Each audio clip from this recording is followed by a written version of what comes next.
जन्मली जरी एका मुलगा म्हणून असेल ना, तरी माझ्या फिलिंग्स, माझ्या मनामध्ये एक स्त्री होती.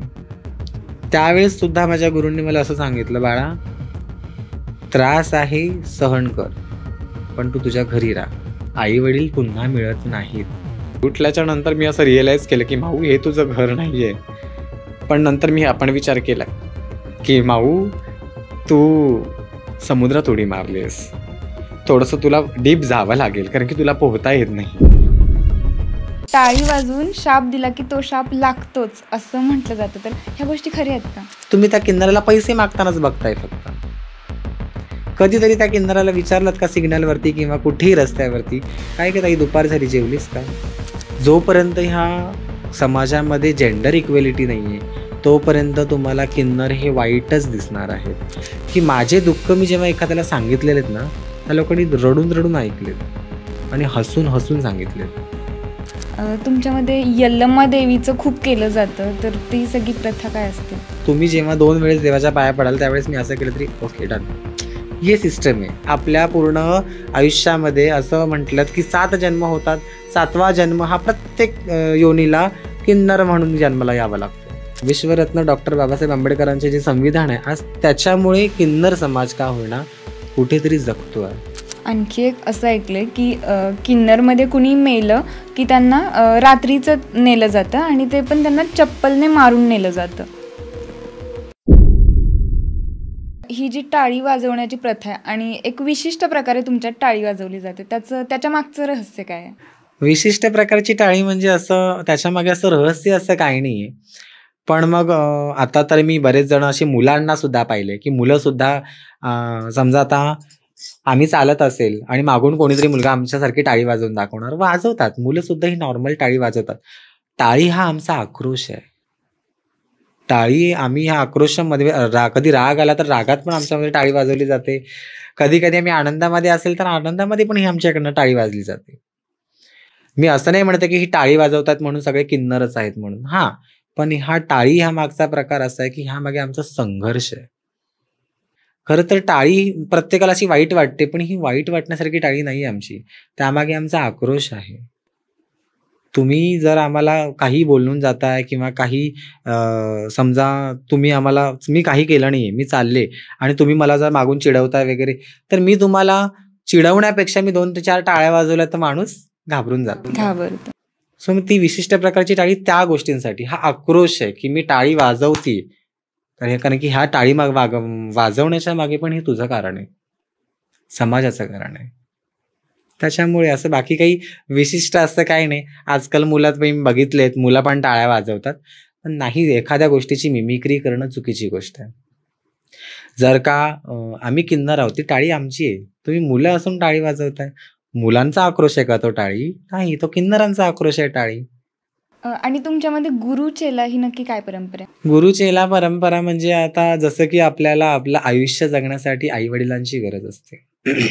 आपल्याला संस्कार, आपण काय केलं पाहिजे, काय चुकीचं आहे, काय वाईट आहे, हे सगळं आपल्याला आपले आई वडील शिकवतात. तसंच ज्यावेळेस आमच्या ह्या जेंडरमध्ये मी जेव्हा आले तेव्हा माझ्या गुरूंनी मला शिकवलं की माऊ ही चांगली गोष्ट आहे, ही वाईट गोष्ट आहे, माऊ तू हे नको करूस, माऊ तू ते नको करूस, माऊ तू ह्या मुलांबरोबर नको बोलूस, ह्या मुलांचा तुला ऑलरेडी त्रास झालेला आहे, माऊ तू ह्या मैत्रिणींबरोबर नको बोलूस, ह्या मैत्रिणींचा तुला त्रास झालेला आहे. जे आपण मार्गदर्शन गुरूंच्या सहवासात करतो, जे गुरु आपल्याला शिकवणार तसं आपण करतो. त्याच्यामुळे आज माझे गुरु किन्नर आखाड्याचे महामंडलेश्वर आहेत, तर ते धार्मिक गोष्टींमध्ये आहेत, पूजापाठ करतात. आज तीच सवय मला लागली आहे. जसं की आपला म्हणजे म्हणतात ना की बापाचे गुण मुलांमध्ये उतरतात, तसे आमच्या गुरूंचे गुण जे पण असतील ते आमच्यामध्ये उतरणार. मग प्रत्येकाला ते गुरु चेला हे नातं निभवावंच लागतं? हा, निभवावंच लागतं असं तुम्हाला कोणी जबरदस्ती नाही करणार आहे. तुम्ही किन्नर कम्युनिटीमध्ये आहात तर तुम्हाला हे नातं करणंच आहे.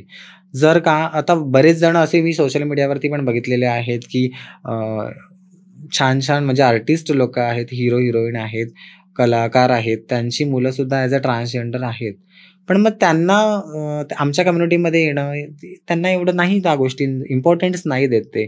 त्यांना तेवढं बॅक सपोर्ट आहे त्यांना तेवढा की त्यांना जर कुठे पैशाची गरज लागली तर त्यांचे आई-वडील त्यांना देणारे आहेत किंवा "बाळा तू राहा घरी, आम्ही करतो" म्हणून.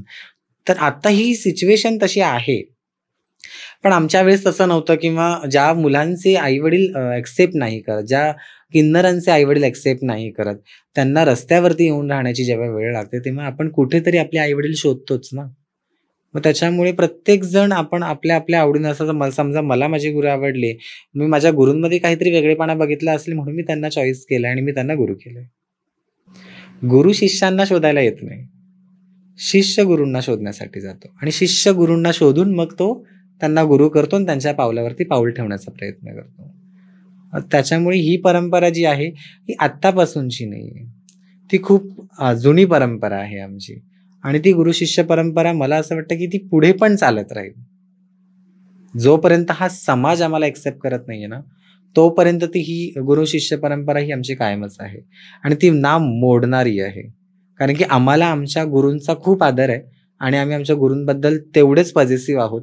हां, तुम्हाला तेही सांगते, की कधी-कधी माझी गुरु माझ्याबरोबर बोलताना खूप अग्रेसिव्ह होते. कधी-कधी तर म्हणजे त्यांचं माझं ते एवढं महायुद्ध पेटल्यासारखं आमच्या दोघींमध्ये भांडण होतात, की समजा एखाद्या वेळेस गुरु माझ्यापर्यंत अशी जवळपास आली, तर मी पटकन बोलते, "मला मारायला-बिरायचं नाही का? मी मार खाऊन घेणार नाही." आपले आई-वडील आपल्या मुलांना मारतात तेव्हा त्यांच्या मागे त्यांचं मारण्याच्या मागे त्यांना एक हे असतं, की पुन्हा तू ही चूक करू नकोस. तसं आमच्या गुरूंचं पण आहे. पण आतापर्यंत माझ्या गुरूंनी मला अजूनही 5 बोटं कधीही लावलेली नाहीत किंवा मारलेलं नाहीये. मला त्यांनी समजावूनच सांगितलेलं आहे, की "माऊ ही चुकीची गोष्ट आहे, ही चांगली गोष्ट आहे. तू ही गोष्ट करू नको, ती गोष्ट करू नको." ही माझे गुरु सांगतात आणि त्यांच्या पावलावरती पाऊल ठेवून मी आज इथपर्यंत आहे. आणि जसं की मगाशी तुम्ही सांगितलं, की तुमचे गुरु तुम्हाला समजावून सांगत होते, की "तू घरी जा, हे आयुष्य नको जगू." पण आम्ही टीव्ही सीरियलमध्ये वगैरे बघतो, की म्हणजे लहानपणीच जसं कळतं, की या घरात किन्नर जन्माला आलंय बाळ वगैरे, तर ती तुमची टोळी येते आणि त्यांना घेऊन जाते. तर या गोष्टी खऱ्या आहेत का? या गोष्टी खऱ्या म्हणजे मला ते सांगा, की आता मी बऱ्याच ठिकाणी असं ऐकलेलं आहे, की नाही म्हणजे आता सध्याला पॉडकास्ट म्हटलं ना, की एवढे काही जण काही येतंय, कोणी येतंय, बसतंय, बोलतंय, एखाद्याबद्दल ट्रोल करतंय. त्याच्यानंतर का आपण म्हणतो ना, की खोटं जरी सांगितलं तरी माणसाला वाटतं, "अरे नाही रे यार, ह्यांनी खरं सांगितलं असेल." असं नसतं.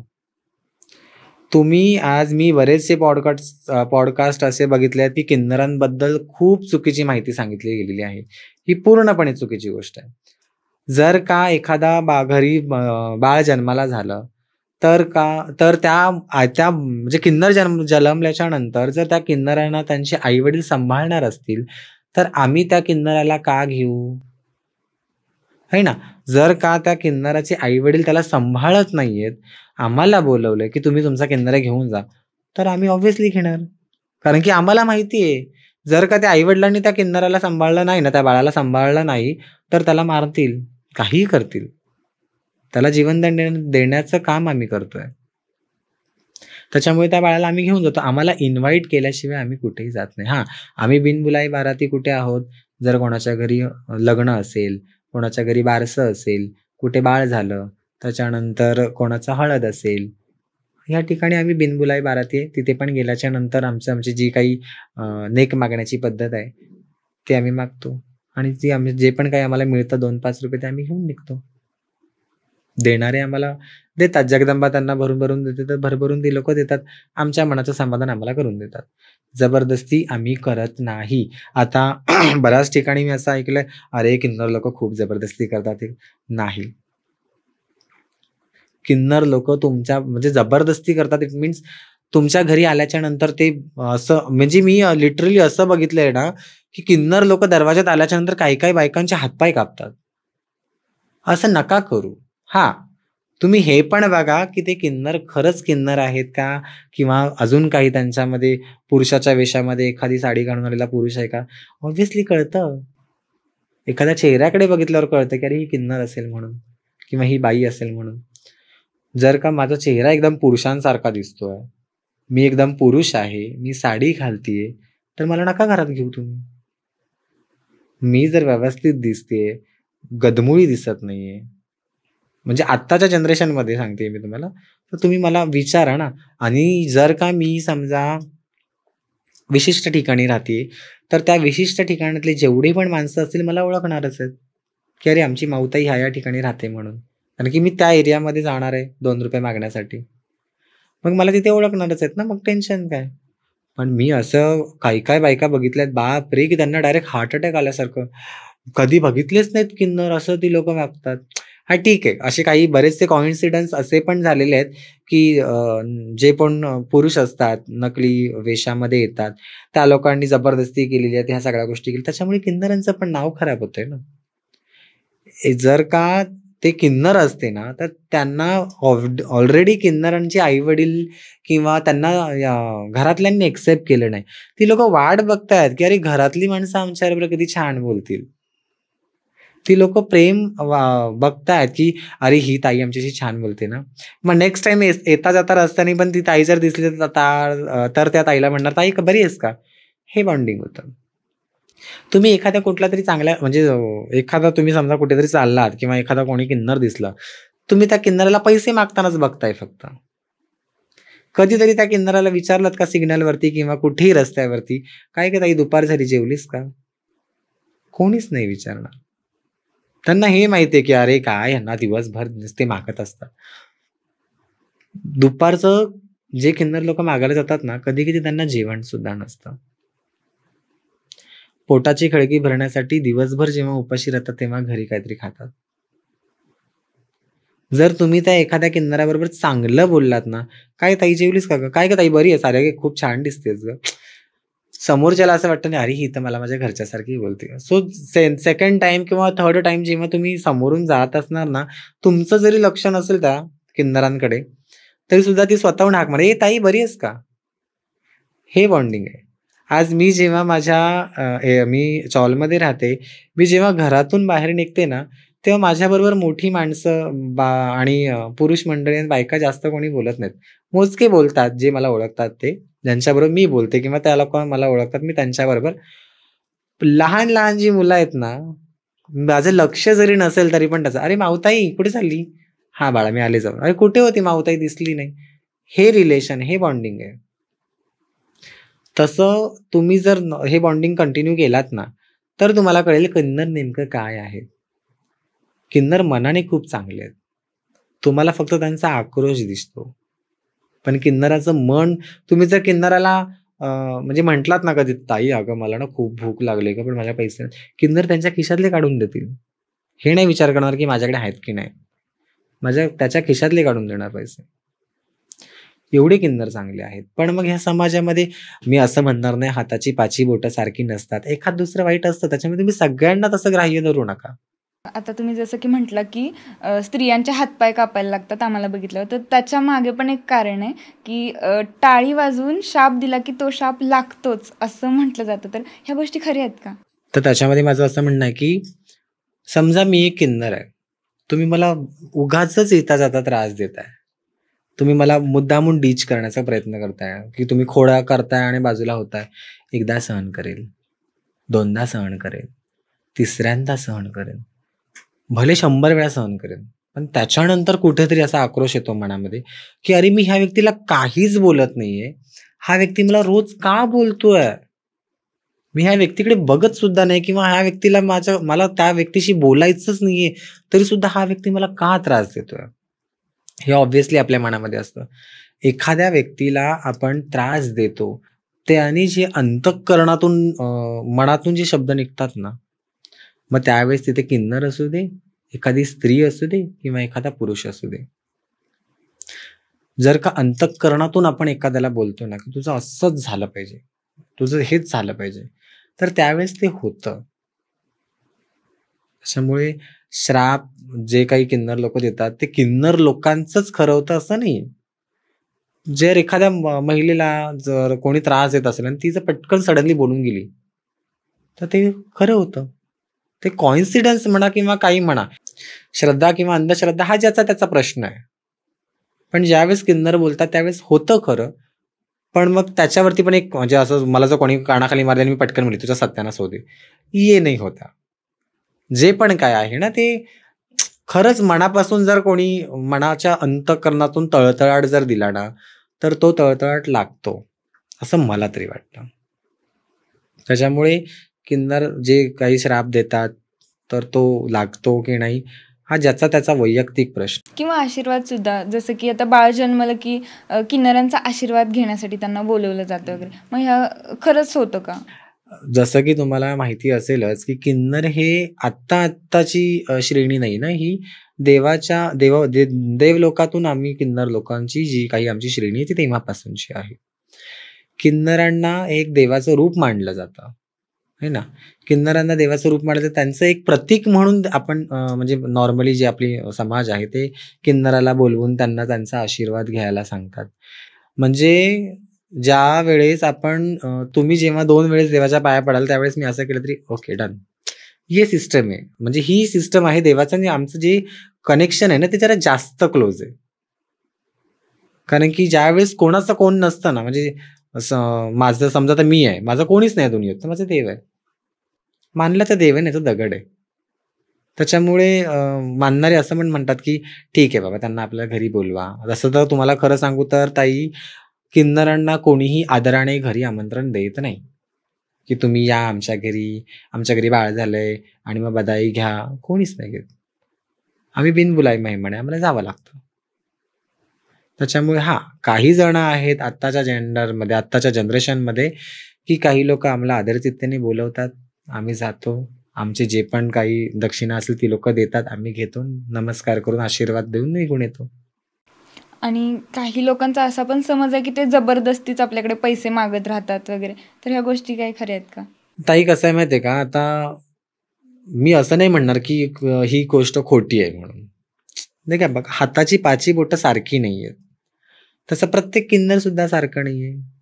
पण जर का तुम्हाला जर असं वाटतंय ना, की जबरदस्ती करतायत, तर इनफ, नो प्रॉब्लेम. तुम्ही त्यांना स्पष्टपणे बोलू शकता, "बाबा आम्हाला नाही द्यायचंय." आमचे किन्नर शांत बसणार, "बाबा द्या." माधुकरी न मिळण्याच्या ऐवजी मिळालेली बरी. जे पण काही तुम्ही आम्हाला देणार आहात ते आम्ही घेऊन निघू. आणि ताई हे कसं असतं माहिती का, तुम्हाला तेही सांगते, की जर का मला माहिती आहे, की तुम्ही मला ₹10 देण्याचे तुमची कॅपॅसिटी आहे तेवढी तुम्ही देणार मला ₹10 आणि तुम्ही मला 4 आणेच देताय. आता ते तर सध्या चालत नाहीत, पण एक उदाहरण. जर मला 25 पैसेच देताय तुम्ही, तर माझी अपेक्षा असणारच ना ताई, की मला कोण नाहीये. तुम्ही मला देवाच्या रूपात बोलवतात, एक आशीर्वाद मागताय माझ्याकडनं, मी आशीर्वाद देतेय तुम्हाला. तर ॲट असं द्या ना, की माझं त्याच्यावरती एक टाईमाचं तरी पोट भागेल. हे इंटेन्शन असतं बस, बाकी काही नाही. आणि एवढं कोणी पागल नाही आहेत, की तुमच्याकडे जबरदस्ती तुम्हाला क्युरेल घेऊ नये देता आणि हे टाळावे असं नाही कोणी करत. म्हणजे हे फक्त समाजात असे गैरसमज पसरतात. माहिती का ताई, तुम्हाला तेही सांगते. मला जर माहिती आहे, की इथे जर माऊताई आहे आणि माऊताईचा आणि माझा 36चा आकडा आहे. तर मला माऊताईबद्दल बोलताना मी माझ्या मित्राला पण एखादा सांगताना, "अरे ती माऊताई अशीच आहे, तिच्याबरोबर बोलू नका." सो मग सांगताना समाजामध्ये काय होतं, हा वहम पसरत जातो. त्याच्यामुळे ह्या सगळ्या गोष्टी होतात. कोणी जबरदस्ती करत नाही ताई. जे पण आहे तुम्ही जे देताय ते आम्ही घेतोय, आशीर्वाद देतो आणि आम्ही निघून येतो. आणि जसं की मगाशीच आपण डिस्कस केलं, की मुलं त्रास पण देतात, एखादी छान दिसणारी किन्नर असेल वगैरे तर. मग इतर वेळेला ते तुमच्याशी बोलतात, फ्लर्ट करतात, पण ते लग्नापर्यंत कधी पोहोचतात का? अजूनपर्यंत तरी नाही. पण काही आमच्या समाजामध्ये अशी पण बरीच जण आहेत, की त्यांचे लग्न झालेले आहेत आणि ते काही आता आपल्या गव्हर्नमेंट मान्यता आहे, नाही आहे, म्हणजे मी तर जोपर्यंत वाचले तोपर्यंत तर मला ते गव्हर्नमेंटनी मान्यता दिली अशी प्रॉपरली असं काही नाहीये. बट ठीक आहे. त्यांचं कमवतायत, त्यांचे एकत्र राहतायत. तुम्ही लिव्ह इन रिलेशनशिपमध्ये राहू शकता असं आपल्या इंडियन गव्हर्नमेंटचा रूल आहे. तर तुम्ही त्या लोकांनी लग्न केलेले आहेत. तर त्यांना जे पार्टनर मिळालेले आहे ते त्यांच्यासाठी फार लकी आहेत. असं नाही ना, की एकानेच केलं म्हणून सगळ्यांनीच केलं पाहिजे म्हणून. असं तर नाही होऊ शकत, की त्या किन्नरीने लग्न केलं म्हणजे मी पण केलंच पाहिजे.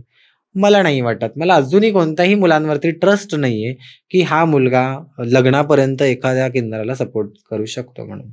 जोपर्यंत सिंगल आहे तोपर्यंत बोलतायत, चालतायत आणि त्याच्यानंतर लग्नापर्यंत कोणी घरी सून म्हणून घेऊन जाणारं तर नाहीये. कोणालाच त्यांच्या घरची सून ही किन्नर नको आहे. कारण की ती बाळ जन्माला देऊ शकत नाही, पुढे वंश वाढवू शकत नाही. आणि आत्ताच्या पिढीच्या ज्या काही आई बाबा जे पण काही प्रत्येकाला असं वाटतं की मला नातू व्हावा, मला नातवंडांमध्ये मी राहावी, प्रत्येकाचे स्वप्न असतात. सो त्याच्यामुळे कोणी किन्नरांना सून म्हणून घरात आणणार नाही. जे पण काय असेल फ्लर्ट वगैरे करणं तिथपर्यंत ती लोकं करत असतील, पण मग सून म्हणून नको. आणि ज्या घरात कळाले की बाबा आपलं मूल असेल ते ट्रान्सजेंडर आहे, तर घरचे ठेवून घेतात का घरी? ॲटलीस्ट थोड्याफार प्रमाणात तरी? नाही, असं काही नाही. म्हणजे असं नाहीये ना, की सांगते काय, हा समाजामुळे ठेवून घेत नाहीयेत. जर एखाद्या आईला एखादं हात नसलेला बाळ जर जन्माला झाला, तर तरीसुद्धा ती आई त्या बाळाचा उपचार करण्याचा प्रयत्न करेल. ती त्या बाळाला लहानाचं मोठं करेल. तिला त्या एका हातामध्ये त्याला आयुष्य कसं जगायचं हे शिकवेल. पण जर त्याच घरामध्ये किन्नर जन्माला आल्याच्या नंतर किंवा ट्रान्सजेंडर आहे असं समजल्याच्या नंतर कोणतेच आई-वडील त्या मुलाला ठेवत नाहीत. का? कारण की हा त्याच्यासाठी समाज जबाबदार आहे. जर आई-वडिलांना त्रास कसलाय, लोकं काय म्हणतील? ही लोकं आपल्याला खायला घालायला येतात का? नाही येत. ही लोकं जर कधी एखाद्या वेळेस घरामध्ये डाळ कमी असेल तर कोण म्हणतं का, "ओ ताई ही डाळ घ्या, तुमच्या घरात डाळ बनवा" म्हणून? नाही. उलट आपण सांगतो ना, आपले दुःख एखाद्याला सांगतो. माझ्यावर असे बरेचसे कॉन्सिडन्स झालेले आहेत, की माझे दुःख मी जेव्हा एखाद्याला सांगितलेले आहेत ना, त्या लोकांनी रडून-रडून ऐकलेत आणि हसून-हसून सांगितलेत. त्या गोष्टीचा मला खूप त्रास झालेला आहे. सेम सिच्युएशन आहे. लोकं समजा एखादी ट्रान्सजेंडरची आई-वडील कोणी असतील आणि ती लोकं जर म्हटले, की "अगं माझा मुलगा असा करतो गं, आमच्या घरी असं आहे, तसं आहे." "अगं हो का? अगं बाई आता काय करते? जाऊ दे लोकांचं काय ऐकतेस तू? घे तुझ्या पोराला सांभाळ वगैरे." असं वगैरे बोलणार. पण ज्यावेळेस ती तिथून निघून गेल्याच्या नंतर "बघितलंस? तिच्या घरी तर किन्नर आहे. तिच्या घरी तर हिजडा जन्माला आलाय. अगं बाई आमचं नशीब आहे आमच्या घरात तरी कोणी नाही." असे टॉन्ट मारणाऱ्या बायका आहेत. असे बोलणाऱ्या पण बायका आहेत. म्हणून या समाजामुळे ते आई-वडील त्या मुलांना एक्सेप्ट नाही करत. नाहीतर करायला काही प्रॉब्लेम नाही. आज माझ्या घरामध्ये माझ्या आई-वडिलांचं तर माझ्या आई-वडिलांना माझे माझे दोन्ही पण भाऊ चांगले शिकलेले आहेत. दोन्ही वहिनी माझ्या चांगल्या शिकलेल्या आहेत. तर काय ज्यावेळेस मी घरातून निघाले ना, म्हणजे ज्यावेळेस मी तुम्हाला म्हटले, की नंतर मी देव घेण्यासाठी गेले. मला अजूनही आठवतं, की घरातून पळाल्याच्या नंतर मी 30 मेला मी देव घेण्यासाठी गेले होते. माझ्या घरची जी देवीची मूर्ती आहे ते घेण्यासाठी गेले होते. स्वामी समर्थांची माझ्याकडे एवढी एक अशी छानशी मूर्ती आहे. तर ती मूर्ती माझ्या भावाने बरंच सामान होतं. त्याच्यामुळे मी गाडीमध्ये बसले पुढे आणि बसल्याच्या नंतर माझ्या मोठ्या 2 नंबर भावाने ती मूर्ती मला माझ्या हातामध्ये दिली, जी माझ्या घरी होती ती. आणि म्हणजे मी माझ्या घरी एवढेच देव ठेवले, की माझ्या आई-वडिलांना त्यांची सेवा करता येईल इझिली. बाकी माझे जे देव होते ते मी घेऊन आले. मी मांडीवर बसतच होती ना, तेव्हा माझ्या भावाने ती मला मूर्ती दिली आणि मी जस्ट ती घेतली आणि ना मी खूप रडले. खूप म्हणजे खूप रडले, की अरे झालं हे एंडिंग आहे. ह्याच्यापुढे मला माझे आई-वडील नाहीयेत, मला भाऊ नाहीये, मला कोणीच नाहीये, मला असं वाटलं. पण सडनली माझा भाऊ तितक्यात मला पटकन बोलून गेला, की "अरे तू घाबरू नकोस. तुला काहीही वाटलं तू मला फोन कर. मम्मी-पप्पांना समजवायचं काम मी करेन. पण तू हारू नकोस." हे जेव्हा तो शब्द मला बोलला होता ना, त्यावेळेस मला असं कुठेतरी वाटलं, की कोणीतरी मला सपोर्ट करायला आहे. म्हणजे घरातलं कोणीतरी व्यक्ती आहे. माझ्या भावाचं हेच म्हणणं होतं, की "तुला काहीही लागेल, तू मला एक फोन कर. मी करेन. मम्मी-पप्पांचं टेन्शन घेऊ नकोस. मी आहे मम्मी-पप्पांकडे. मी सगळं हँडल करेन" म्हणून. आणि ज्यावेळेस हे शब्द मी ऐकले त्याच्यानंतर कुठेतरी बरं वाटलं. मी घरी आले त्याच्यानंतर माझ्या भावाने माझ्या मम्मी-पप्पांना हळू-हळू थोडं-थोडं समजवायला लागला. त्याच्यानंतर समजवल्याच्या नंतर माझ्या भावाने हे सांगितलं, की त्याच्यामध्ये त्यांची चुकी नसते. त्यांचे हार्मोन्स इम्बॅलन्सिंग होतात. त्याच्या शरीराची कुठलीतरी वाढ कमी झालेली आहे. तुम्हालाही लहानपणापासून माहिती आहे. मग जर का तुम्ही त्याला जबरदस्ती कावळ्याला बदकांच्या अंडामध्ये ठेवलं, तर तो राहणार आहे का? नाही. शेवटी बदक पाण्यामध्येच जाणार आहे आणि कावळे कावळ्यांच्या जागेत राहणार आहेत. तो आपल्यामध्ये जर राहण्यासारखा त्याची मनस्थिती नाहीये, तर आपण त्यांना जबरदस्ती का करतो? आपलं लेकरू आपल्या डोळ्यासमोर चांगलं आहे ना, वाईट तर करत नाहीये ना, चांगलं काहीतरी काम करतंय, त्याचं आयुष्य तो जगतोय, जगू द्या. दुनिया तुम्हाला काही पण बोलेल. पण ह्याच जर समजा आता ती चांगलं करतीये सगळ्या गोष्टी म्हणजे मी, म्हणून जर तुम्ही तिला जवळ करणार असाल, समजा तिने एखादी गोष्ट वाईट केली तर? मग त्यावेळेस जवळ नाही का करणार? करणार ना. मग त्याच्यानंतर मग हळू-हळू एक आय थिंक 1.5-2 वर्षानंतर, मग 3-4 वर्षानंतर, 1.5-2 वर्षानंतर पण नाही म्हणता येणार. मग माझ्या तेवढा वेळ माझ्या आई-वडिलांना समजण्यासाठी लागला. मग माझ्या आई-वडिलांना ते समजलं. त्याच्यानंतर त्यांना माझ्या आजूबाजूचे जे माणसं होती त्यांनी त्यांना समजवलं, "अहो, ते तसं नसतं." त्यांचे स्वतः म्हणजे काय असतं ना, की एखाद्या बाईला जर सांगितलं, एखाद्या महिलेला जर तुम्ही सांगितलात, की "तू पुरुषासारखं राहा," तर ती राहणार आहे का? नाही राहणार आहे. एखाद्या पुरुषाला जर सांगितलं, की "तू साडी घालून तुझी मूछ वगैरे काढ आणि तू रोजची साडी घालून फिरणार आहे का?" नाही फिरणार. त्याला खूप लाज वाटेल. तो इतका लाजेल, की अक्षरशः स्वतःला काही करून घेईल. इतका तो लाजेल आणि एकदम हे होऊन जाईल. सेम तसंच आहे. शरीर जरी वेगळं असेल, तरी त्यांचं मन वेगळं आहे ना. तर ते देवाने बनवलेलं आहे. नैसर्गिक आहे या सगळ्या गोष्टी. त्याला आम्ही स्वतःहून काय जबरदस्ती केली का आम्ही? नाही.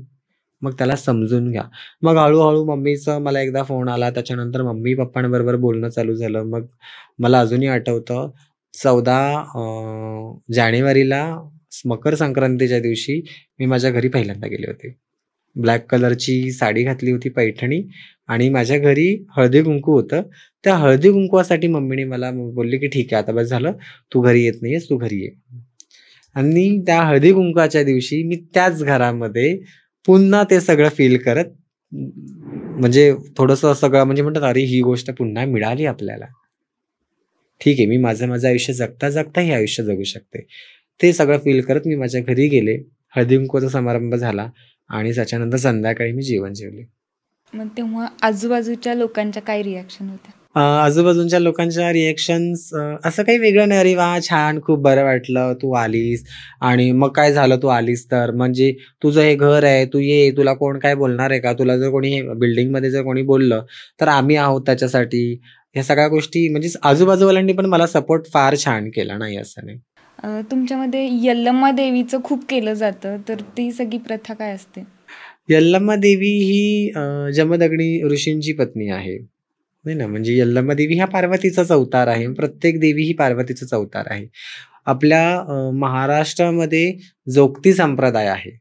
जो की किन्नर कम्युनिटीमध्ये जे मोस्ट ऑफ किन्नर आहेत, ते जोगती संप्रदायाशी रिलेटेड जास्त आहेत. म्हणजे धार्मिक संप्रदायाकडे आपला कल आहे. तर यल्लम्मा देवीची एक विशिष्ट पूजा पद्धत आहे. यल्लम्मा देवीचा कीस होतं. त्याच्यानंतर मग देवीच्या जत्रेला आम्ही जातो. सो ही अशी एक विशिष्ट परंपरा आहे. त्याच्यामध्ये बाकी अजून काही नाही. म्हणजे कीस होतं म्हणजे देवीचं अग्नीतून प्रवेश होणं. माझ्या सोशल मीडिया आयडीवरती बरेच त्याचे व्हिडिओज आहेत. माझे व्लॉग आहेत. त्याच्यामध्ये मी प्रॉपर त्याचं सगळं सांगितलेलं आहे, की एकदम छोटी-छोटी गोष्ट त्यांना क्लिअर करून सांगितलेली आहे, की ही यल्लम्मा देवी आहे. आणि काय होतं, आपण हिंदू धर्मातले आहोत. आपल्याला देव आपण तर मानतो पहिल्यापासून, लहानपणापासून वदनी कवर घेता नाम घ्या श्रीहरीचे, त्याच्यानंतर सकाळी उठल्यावरती कराग्रे वसते लक्ष्मी, ह्या सगळ्या गोष्टी आपण बोलत असतो. त्याच्यामुळे हळू आपण ह्या जेव्हा क्षेत्रामध्ये येतो, कोणाचा सहारा नाही, तेव्हा त्या एक देवाचा सहारा, मी जसं मगाशी म्हटले, की देवाचा सहारा असतो. त्या पद्धतीमध्ये ती देवीची पूजा, पाठ, अर्चा ह्या सगळ्या गोष्टी होत असतात. तरी पण त्यामध्ये नक्की काय होतं? ते 3 दिवस ते वैधव्य पाळलं जातं वगैरे ह्या गोष्टी ऐकल्यात. यल्लम्मा देवीचा कीच म्हणजे बांगडी फोडण्याचा कार्यक्रम असतो. तो दत्त जयंतीच्या दिवशी होतं. मला माहिती असलेली म्हणजे एक माहिती अशी आहे, की जेव्हा जमदग्नी ऋषींकडे ना एक कामधेनू म्हणून गाय होती. तर ती कामधेनू गाय त्या गायीला तुम्ही काही सांगितलं तरी पण ती गाय तिथे प्रेझेंट करायची. म्हणजे सगळ्या गोष्टी हजर करायची. आणि तिथे ना एक गर्विष्ठ राजा होता कोणीतरी. तर त्या राजाला ती गाय हवी होती. तर ज्यावेळेस ते ऋषी म्हणाले, की "मी ही गाय तुम्हाला नाही देऊ शकत." तर त्या दिवशी त्यांनी ती गाय जमदग्नी ऋषींनी दत्त जयंतीच्या दिवशी ती गायीला मोक्ष प्राप्ती केली. म्हणजे त्यांना स्वर्गामध्ये पाठवलं. आणि मग ह्या गोष्टीचा राग आला त्या राजांना आणि त्यांनी त्यांचा वध केला त्या ऋषीमुनींचा. त्याच्यानंतर 3 सेकंदासाठी देवीचं वैधव्य पण निघून गेलं. एखादा पुरुष डेथ झाल्याच्या नंतर ती महिला विधवा होते. त्यानंतर मग परशुरामांना सांगून मग ते जीव प्राण आणला गेला. त्याच्यानंतर त्यांच्यात पुन्हा ते त्यांना ते पुन्हा प्राण मिळाले. तर त्या 3 सेकंदाच्या वैभवानंतर ते पुन्हा देवी सुवासिनी झाली. कोल्हापूरचे राजा होते असं मी ऐकलंय. तर त्या देवांनी मग त्या देवीला ओटी चोळी केलेली, बांगडी चोळी, जे पण काही अलंकार सुवासिनीचे असतात ते केले आणि त्या 3 दिवसाचं वैधव्याचं प्रतीक किन्नर कम्युनिटी म्हणजे समजा आता आम्ही जोगती संप्रदाय आहे. तर हा जोगती संप्रदाय त्यात यल्लम्मा देवीचे प्रतीक आहोत असं समजून ते 3 दिवसाचं वैधव्य आम्ही पाळतो. म्हणजे दत्त जयंतीच्या दिवशी आपली जी शेणाच्या गौरेई असतात ना, त्याचं होम केला जातो. कोणी लाकडाचं करतं आणि त्याच्यावरून आम्ही ते किन्नर कम्युनिटी म्हणजे जोगती संप्रदाय जे पण कोणी आहेत, तर ते जोगती संप्रदाय त्याच्यामधून देवीचं जग डोक्यावरती घेऊन चालले जातात. चालल्याच्या नंतर पटकन एक जण आपल्याला त्या देवीच्या अंगावर सफेद वस्त्र घालून त्या देवीची कुंकू वगैरे, बांगड्या वगैरे काढल्या जातात आणि त्या देवीचे प्रतीक म्हणून मग आमच्या हातामध्ये ज्या हिरव्या बांगड्या असतात आम्ही त्या फोडतो. 3 दिवस मग आपण वैधव्य पाळायचं. म्हणजे ज्यांनी कोणी जोगती संप्रदायामध्ये ज्यांनी बांगड्या फोडलेल्या असतात, त्यांनी ते वैधव्य पाळायचं असतं. एक देवीचं प्रतिरूप आहोत आपण, समाज आपल्याला ते समजतंय. म्हणून मग ते 3 दिवसाचं वैधव्य पाळून 4थ्या दिवशी आपण पुन्हा मग कुंड असतं. त्या कुंडामध्ये देवीचा चेहरा बघून देवीला हळदी-कुंकू लावलं जातं आणि मग स्वतःचा चेहरा बघून त्या पाण्यामध्ये आपण हळदी-कुंकू लावून घेतो. मग तेव्हा त्याच्यानंतर पुन्हा तुम्ही पायामध्ये जोडव्या, मासोळ्या जे पण तुमचे काही डेलीचे अलंकार आहेत ते तुम्ही घालू शकता. त्या 3 दिवसामध्ये तुम्हाला वैधव्य पाळायचं आहे. आणखी एक असं ऐकलंय की किन्नरमध्ये कुणी मेलं की त्यांना रात्रीचं नेलं जातं आणि ते पण त्यांना चप्पलने मारून नेलं जातं. ह्या ज्या काही गोष्टी आहेत ना ताई, ह्या खूप म्हणजे असं कधी-कधी वाईट वाटतं ह्या सगळ्या गोष्टींचं. का समाज ह्या चुकीच्या गोष्टी पसरवतोय? त्याच्यामध्ये मी आत्ताच रिसेंटली 3-4 दिवसापूर्वी एक पोस्ट वाचली. त्या पोस्टमध्ये Instagramला मी खाली मेसेज पण केलं, मी कॉमेंट केलेली आहे, की अशा चुकीच्या अफवा पसरवू नका. ज्या घरामध्ये आपण आई-वडील सोडल्याच्या नंतर तुम्ही ज्या किन्नरांबरोबर राहता, त्या किन्नरांबरोबर तुम्ही तुमचं आयुष्य जगता. त्यांच्याबरोबर तुम्ही सुख-दुःख तुमचे शेअर करता. तुम्ही एकत्र जेवण बनवता, एकत्र राहता, एकत्र एका ताटामध्ये तुम्ही जेवताय. असा व्यक्ती समजा जर अचानकपणे एखाद्याचं ह्या जगातून जाणं झालं, तर तुम्ही त्या माणसाला मारणार हे कितपत सेन्स आहे?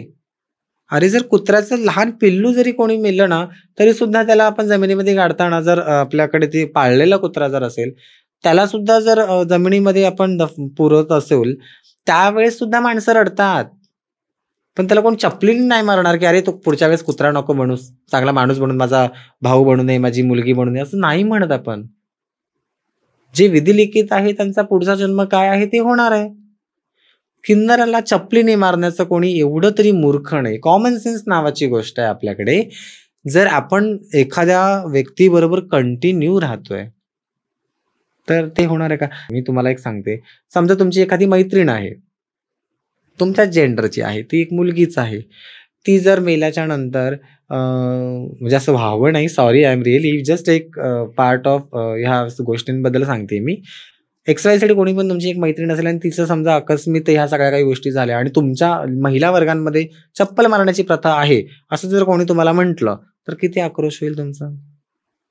मनाला वाईट वाटेल, की अरे आमच्यामध्ये ही पद्धतच नाहीये. का? उगाच ह्या समाजामध्ये म्हणजे म्हणते ना मी, काही मेंटल लोकं असे आहेत ना आमच्याही समाजामध्ये, की असं म्हणतात, की हो, आमच्याकडे ना रात्री मेल्याच्यानंतर चप्पल मारतात, जेणेकरून दुसरा जन्म नको. पुढचा जन्म मी तर असं ऐकलं आहे, की आपल्या पूर्ण आयुष्यामध्ये असं म्हटलं, की 7 जन्म होतात. 7वा जन्म हा प्रत्येक योनीला किन्नर म्हणून जन्माला यावा लागतो. मग ते तुम्ही आधीच्या जन्मांमध्ये काय केलं हे माहिती नाही. पण 7व्या जेव्हा तुमचा जन्म असतो, 7वा जन्म, लास्ट जन्म हा तुम्हाला किन्नराचाच आहे. त्याच्यानंतर जन्म नाही असं म्हणतात. आणि जन्म मिळाला तरी पण चालेल ना, पण तुम्ही चपलाने मारायचं हे खोटं काय सांगायचं?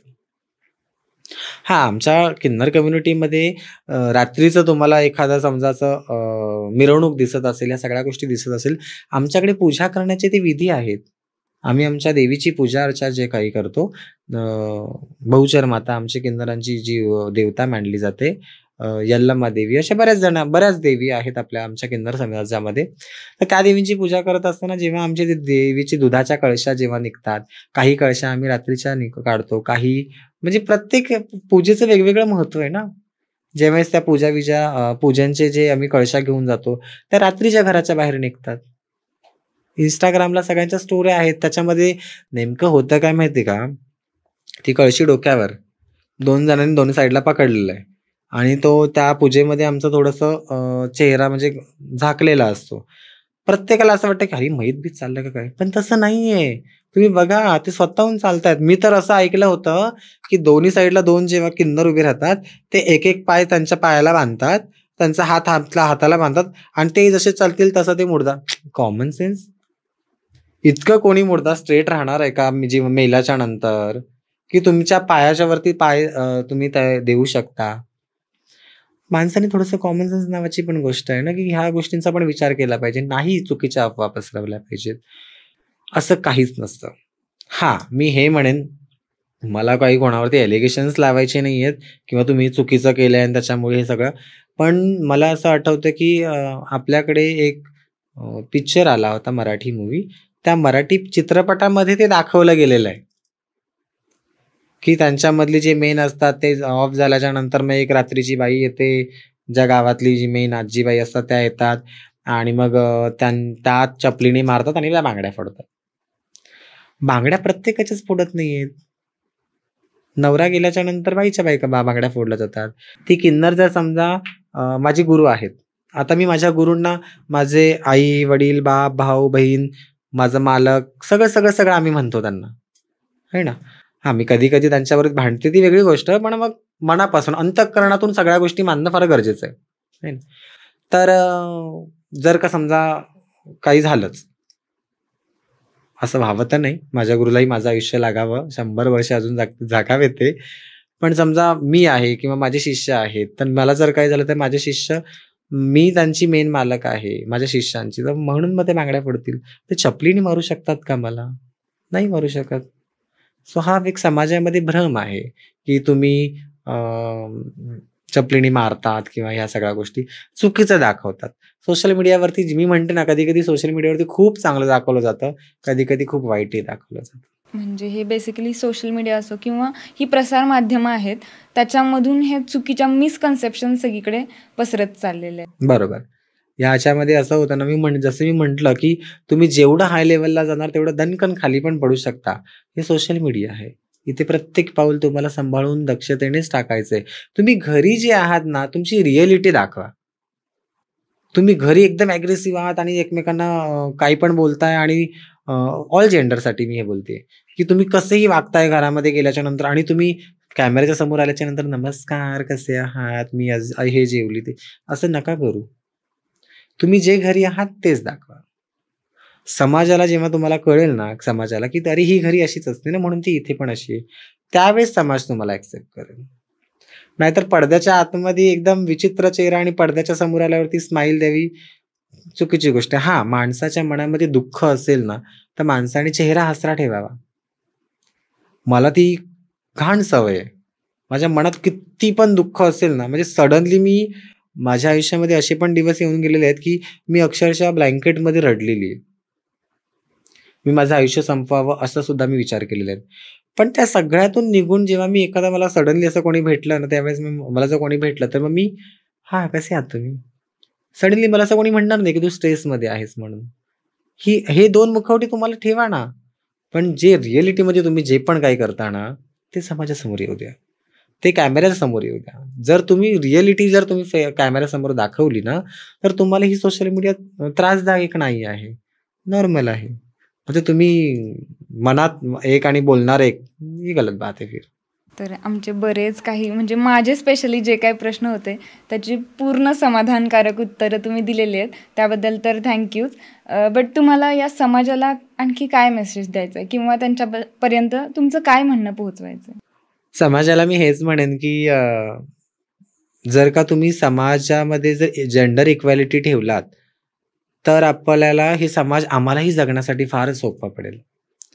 जोपर्यंत ह्या समाजामध्ये जेंडर इक्वॅलिटी नाहीये, तोपर्यंत तुम्हाला किन्नर हे वाईटच दिसणार आहेत. तुम्ही समजून घ्या किन्नरांना. मी हेही म्हणत नाही, की हाताची मगाचपासून मी तुम्हाला तेच 4-5 वेळा सांगते, की प्रत्येक जण सारखा नाही आहे हो ताई. जर तुम्ही आज माझ्याशी चांगलं बोलताय, आज तुम्ही या खुर्चीवर बसलात, मला खुर्चीवर बसवलंय, आज आपलं बॉन्डिंग चांगलं झालंय, बोलतोय, आज माझ्या 4 गोष्टी तुम्हाला कळाल्यात. हे इथपर्यंत जर सीमित असेल ना ताई, तर तुम्हाला एवढंच कळणार आहे मी जे सांगितलेलं आहे. ज्यावेळेस तुम्ही रस्त्यावरती जाता येता एखाद्या किन्नराची लाईफ तुम्ही अनुभवाल ना, तुमच्या आजूबाजूला प्रत्येकाच्या, आता मुंबईमध्ये सारख्या शहरामध्ये किंवा महाराष्ट्रामध्ये प्रत्येकाच्या पूर्ण एरियामध्ये कुठे ना कुठे किन्नर राहतायत. त्यांच्या आजूबाजूला तुम्ही राहा. तुम्ही त्यांच्याबरोबर बॉन्डिंग करण्याचा प्रयत्न करा. चांगल्या इंटेन्शननी. एक ताई बोला. माझे आई-वडील मला अजूनही मुलांच्या आवाजानेच बोलतात. म्हणजे जसं मुलाला एखाद्या बोलावलं जातं त्या इंटेन्शन म्हणजे तसंच माझे मम्मी-पप्पा बोलतात. कधी-कधी ती अशी माझी मम्मी 4 जण असल्याच्या नंतर माझ्या मम्मीला असं आठवतं, की नाही, "अगं माऊ इकडे ये." असं होऊन जातं. पण तसं नाही झालं पाहिजे. तुम्ही जेंडर इक्वॅलिटी ठेवा. तुम्ही आम्हाला ताई म्हणा, दादा म्हणा, काका म्हणा, मावशी म्हणा, आत्या म्हणा, काहीही म्हणा. पण फक्त आपलं म्हणा.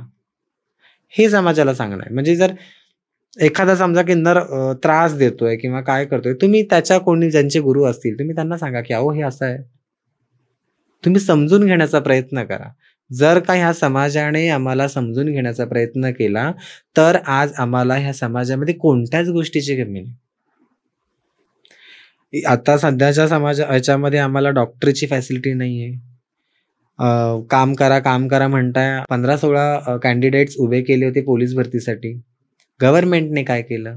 ज्यावेळेस आम्हाला फॉर्म भरायचे होते, त्यावेळेस आम्हाला असं सांगितलं गेलं, की तुम्ही तुमचं कोटेशन वेगळं घेऊन या. आम्ही महिलांमध्ये तुम्हाला ॲड नाही करू शकत. त्याच्यासाठी फाईट्स केले. पुण्यामध्ये एक माझी मैत्रीण आहे. तिने पण फाईट्स केलेत. बरेच जण म्हणजे जेवढी सोशल ॲक्टिव्हिटीज आहेत आमच्या किन्नर कम्युनिटीमध्ये, मी त्या सगळ्यांना बघते, ती सगळ्यांनी मेहनत केलेली आहे. ह्या सगळ्या म्हणजे पोलिसांसाठी जे कोटेशन लागतं त्यासाठी. शेवटी ते मिळालं. मिळाल्याच्या नंतर झालं असं, की ज्यावेळेस मग मेहनत केली प्रत्येक ट्रान्समॅननी, ट्रान्स वुमेननी, किन्नरांनी प्रत्येकाने मेहनत केली, की ॲटलीस्ट हा जॉब लागला तर खूप बरं होईल. काहीतरी जीवनाचं सुधरेल. या गोष्टी झाल्याच्या नंतर मग म्हणजे पोलीस भरती झाली, ग्राउंड झाले, लेखी परीक्षा झाली, ओरल टेस्ट झाल्या, सगळ्या गोष्टी झाल्याच्या नंतर रिझल्ट जेव्हा लागायचे होते, तेव्हा किन्नरांचे रिझल्ट महिलांमधून लावले गेले. मग असं का केलंत तुम्ही? तुम्हाला आमचं वेगळं जेंडर कोटेशन पाहिजे होतं ना. मग आम्ही आमचं वेगळं कोटेशन आणलंय. मग आम्हाला वेगळं कोटेशनमध्ये का म्हणजे महिलांमध्ये का घुसवलं गेलं मग? आमचं वेगळं आम्हाला रिझल्ट द्या. म्हणजे हे तुमच्या मनाचा कायदा आहे. तुम्हाला फक्त दाखवायचं आहे, की आमचं हे जे काही गव्हर्नमेंट आहे, आमचा हा जो कायदा आहे, आम्ही किन्नरांसाठी खूप काय केलंय. फक्त कागदावरती. रिअॅलिटीमध्ये त्यांना काहीच करायचं नाही. मी असं ऐकलंय, की केरळला वगैरे मला 2-3 जणांनी असं सांगितलं, टॉन्ट मारले. अगं केरळला तर वकील पण झालेत आणि केरळला तर छान शिक्षण पण आहे, की तुमच्या किन्नर लोकांचं एक टीचर जरी असं झालं. कोकणामध्ये पण एक महिला टीचर आहे. म्हणजे आमच्या किन्नरांची म्हणजे ट्रान्स वुमन जे आहे त्या एक टीचर आहे. मुख्याध्यापिका आहे आय थिंक सो. कोकणस्थ माणसांनी म्हणजे कोकणी लोकांनी किंवा तिकडच्या माणसांनी तिला एक्सेप्ट केलं, की ठीक आहे. तू काही असू दे तुझं जेंडर, तू शिकवतेस मुलांना छान ना, मग तूच आमची शिक्षिका. तिला प्राधान्य मिळालं म्हणून तिने केलंय. प्रत्येक आत्तापर्यंत आमच्याकडे आत्ता पण आपल्या महाराष्ट्रामध्ये म्हणा वकील आहेत, कोणी म्हणजे बरेच क्षेत्रामध्ये ज्याने त्यांनी कोणी फोटोग्राफर आहे, सुंदर छान फोटोग्राफर काढतात. कोणी काय प्रत्येकजण मेहनत करतंय. त्या मेहनतीला फक्त तुम्ही दाद दिली पाहिजे, की हां, ही ताई करतीये ना, हां ताई कर, हे तुला जमणार नसेल तर आम्हाला सांग, आम्ही हेल्प करतो. की हसलं नाही पाहिजे, "अरे ही काय करणार?" असं नाही केलं पाहिजे. हे ज्यावेळेस करणार ना, त्यावेळेस कुठेतरी पुन्हा आम्ही खचून जातो ना ह्या समाजामध्ये. कधी-कधी मला स्वतःला लाज वाटते जेव्हा मी रस्त्याला व्लॉग शूट करत असते ना, तेव्हा माणसं विचित्र नजरेने बघतात. हेच एखाद्या मुलीने आणि एखाद्या पुरुषाने जर केलं तर त्यांना "अरे काहीतरी ब्लॉगर आहे वाटतं ही." पण मी केल्याच्या नंतर त्यांना वेगळं वाटतं. सो असं नाही झालं पाहिजे. ज्यावेळेस तुम्हाला ही समाजामध्ये इक्वॅलिटी कळेल, की ही ट्रान्सजेंडर पण, ट्रान्स वुमेन पण आपल्यासारखी आहे, तेव्हा कुठे आम्ही ह्या समाजामध्ये प्रॉपरली आणि व्यवस्थित जगू शकतो. हेच सांगणं आहे माझ्या समाजाला, अजून काही नाही. मी तर देवाकडे हीच प्रार्थना करेन की जसं स्त्रियांसाठी आणि पुरुषांसाठी 2 कॅटेगरीज बनवलेत, त्यांना त्यांचे अधिकार मिळत आहेत, तसंच LGBT यांना सुद्धा तेवढेच चांगले अधिकार मिळावेत. कसं आहे ताई माहिती आहे का, की अ, अ, कायदे कानून बरेच आहेत. मी मगाशी म्हटलं कायदे कानून बरेच, म्हणजे तुमच्या कागदोपत्री खूप कायदे कानून आहेत. मी स्वतः ज्यावेळेस आमच्यावरती ॲज LGBTQ कम्युनिटीवरती जेव्हा चर्चासत्र होता, किन्नरांवरती जेव्हा चर्चासत्र आमच्या मंत्रालयामध्ये होता, तेव्हा मी स्वतः गेलेली आहे. तिथे पूर्ण आपल्या भारतामधले जे काही किंवा महाराष्ट्रातले जे पण किन्नर आहेत, ते तिथे आले होते. भारतातले नाही, सॉरी, महाराष्ट्रातले जेवढे पण किन्नर आहेत, सगळे तिथे आले होते. जे सोशल ॲक्टिव्हिटीज आहेत, जे समाजसेवक आहेत, जे जे जे आमच्या समाजासाठी काहीतरी करण्याचा प्रयत्न करतात, इतर समाजांसाठी काहीतरी करण्याचा प्रयत्न करतात. तर त्यांना ती लोकं सगळे तिथे आले होते. आता मी त्या मंत्र्यांचं नाव घेणार नाही. आम्ही तिथे ताटकळत बसलोय. आणि तो दिवस त्या मंत्र्यांचं काम होतं, की त्या दिवशी त्यांनी तारीख दिलेली, की तुम्ही ह्या तारखेला या म्हणून. आपण बोलू, चर्चा करू आणि ह्याच्यावरती विधान काढू काहीतरी. आम्ही सकाळी गेलो काहीतरी, नाही, दुपारी गेलो. 10:30-11 वाजता आम्ही काहीतरी तिथे पोहोचलो. 2-3 वाजेपर्यंत आम्ही तिथेच. कार्यक्रम चालू नाही झाला. त्याच्यानंतर ते अचानकपणे ते येणार बोलले. आले 5 मिनिटं, 5च मिनिटं. तुम्ही इथे आलात, नमस्कार आहे, तुमचा आभार आहे, असं आहे, तसं आहे, हे आहे, ते. मला अर्जंटली काम आलंय.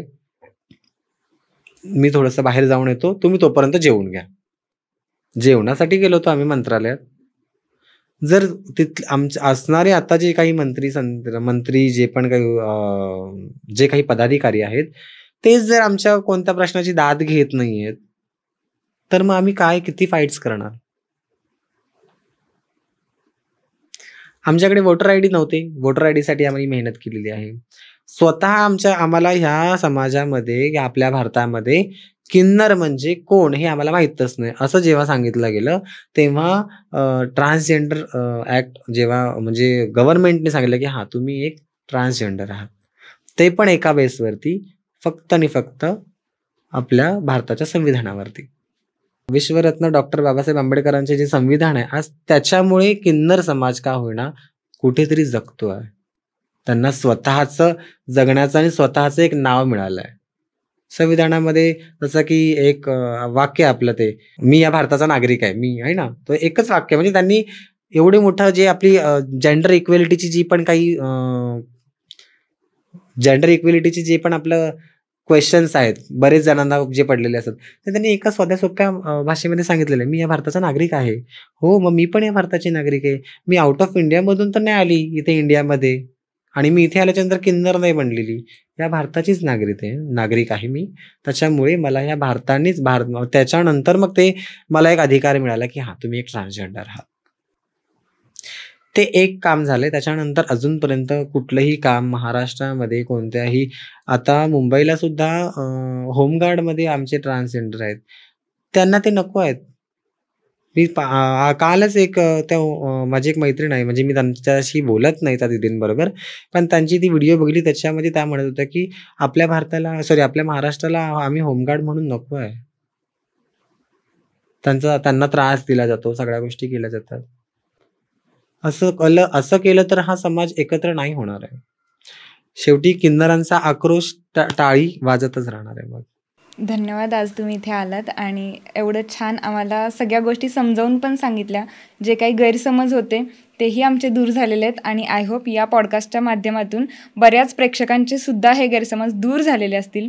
तर त्याबद्दल तुमचे खूप खूप धन्यवाद आणि तुमचा पुढचा प्रवास खूप चांगल्या पद्धतीने व्हावा एवढीच अपेक्षा असेल. थँक्यू. थँक्स अ लॉट आई जगदंबा आदिमाशक्ती. मी पण असेच तुम्हाला आशीर्वाद देईन, की हे जे चॅनल तुमचं आहे ते खूप पुढे जावं. आई जगदंबा करावी, की म्हणजे जे पण तुमचे काही अडलेली कामं असतील ती पूर्ण व्हावी. आज तुम्ही सुद्धा इथे मला बोलवलात. आपलेपणाने आज मला बसण्याचा मान दिला. त्यासाठी मी खूप खूप आभारी आहे तुमची. थँक्यू. बाकी तुम्हाला हा पॉडकास्ट कसा वाटला कमेंट करून नक्की सांगा आणि नेक्स्ट पॉडकास्ट तुम्हाला कुणाचा ऐकायला आवडेल तेही कमेंटमध्ये नक्की सांगा. धन्यवाद.